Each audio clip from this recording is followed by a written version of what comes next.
Welcome to comparative world. আজ আমরা দেখব যে কোনো পলিগন মানে বহুভুজের ক্ষেত্রে কর্ণ মানে ডায়াগোনালের সংখ্যা কিভাবে সহজেই বের করা যায়। সো আমরা দেখতে পাচ্ছি চতুর্ভুজের ক্ষেত্রে ডায়াগোনালের সংখ্যা কত, ডায়াগোনাল বা কর্ণ সংখ্যা হচ্ছে 2।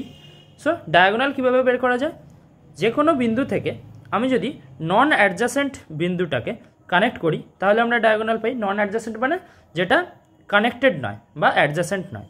সো যদি এই বিন্দুটা থেকে দেখি দেন এই বিন্দুটার জন্য নন অ্যাডজাসেন্ট বিন্দু কোনটা, শুধুমাত্র এইটা। আর এই দুটো নন অ্যাডজাসেন্ট নয় কারণ এই দুটো কানেক্টেড আছে। একইভাবে যদি এই বিন্দুটা থেকে দেখি এই বিন্দুটার জন্য নন অ্যাডজাসেন্ট কোনটা, এইটা, কারণ এই দুটো কানেক্টেড আছে। সো এক্ষেত্রে ডায়াগোনালের সংখ্যা হলো 2। একইভাবে যদি আমরা পেন্টাগন মানে পঞ্চভুজের ক্ষেত্রে দেখি সেক্ষেত্রে কর্ণের সংখ্যা কত, 5। সো এটার জন্য একটা কমন ফর্মুলা আছে, সেটা হলো n ইন্টু n-3/2, যেখানে n হলো নাম্বার অফ সাইডস। সো যে কোনো পলিগন বা বহুভুজের ক্ষেত্রে যদি বাহুর সংখ্যা n হয় তাহলে নাম্বার অফ ডায়াগোনাল কত হবে, n ইন্টু n-3/2। একইভাবে আমরা যদি হেক্সাগনের ক্ষেত্রে দেখি, হেক্সাগনের ক্ষেত্রে বাহুর সংখ্যা কত, n = 6।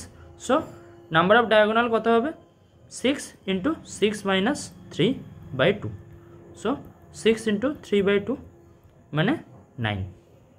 থ্যাংক ইউ, দেখা হচ্ছে পরের ভিডিওতে।